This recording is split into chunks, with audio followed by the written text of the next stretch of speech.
Okay ဒါ2ရက်2လ2026အတွက်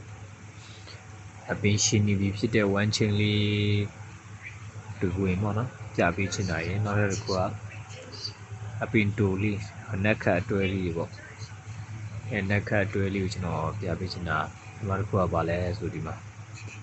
ညနေပိုင်းထွက်တဲ့ break ပေါ့နော်6 8ဆိုတော့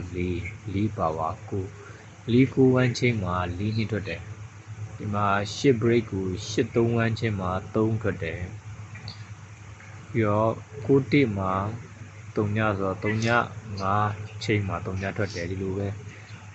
ခွန်နှစ်ဆိုတော့9 4ဝမ်းချင်းမှာ4ထွက်တယ်ဒီမှာ6တိဝမ်းချင်းမှာ6ထွက်တယ်3 8ဝမ်းချင်းမှာ8ထွက်တယ်3ည5ဝမ်းချင်းမှာ3ညထွက်တယ်3ည5ဝမ်းချင်းဆို3ည5ဝမ်းချင်းမှာတော့5 3ည2ခုလုံးကြထားတာပေါ့နော်ကျွန်တော်တို့ဒါ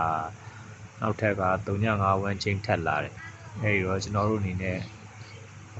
ဝမ်းချင်းကဒီ3ည5ဟိုမှာနောက်တစ်ခုသတိထားမှာဒီမှာတဲ့ပါဝါဆိုပြီးလာတာအဲဒီတော့ကျွန်တော်တို့ငါအားကောင်းတယ်ပေါ့နော်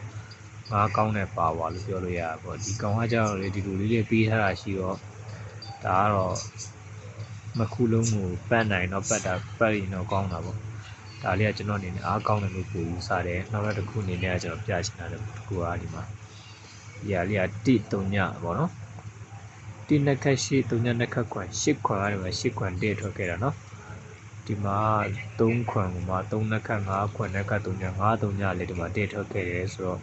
ကျွန်တော်တို့ဒီမှာ3ရှိတယ်ဒီမှာ2ရှိတယ်ဆိုတော့3နှစ်ခက်5 2နှစ်ခက်4 5လေးကလည်းပြန်ထွက်မလားပေါ့နော်ကျွန်တော်တို့ဒီ5လေးက5လေးတို့4နှစ်တို့ဆိုတာတစ်ပတ်မှတစ်ကြိမ်တော့အမြဲတမ်းထွက်တယ်ကြပြီးခဲ့တဲ့ဘက်ကတော့2လေးကတော့မထွက်သွားဘူးပေါ့နော်ဒါပေမဲ့5လေးကတော့ကျွန်တော်ထွက်ပါတယ်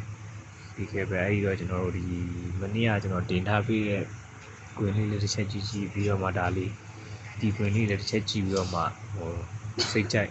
ဒီကိုစိတ်ကြိုက်ထိုးလိုက်ကြပေါ့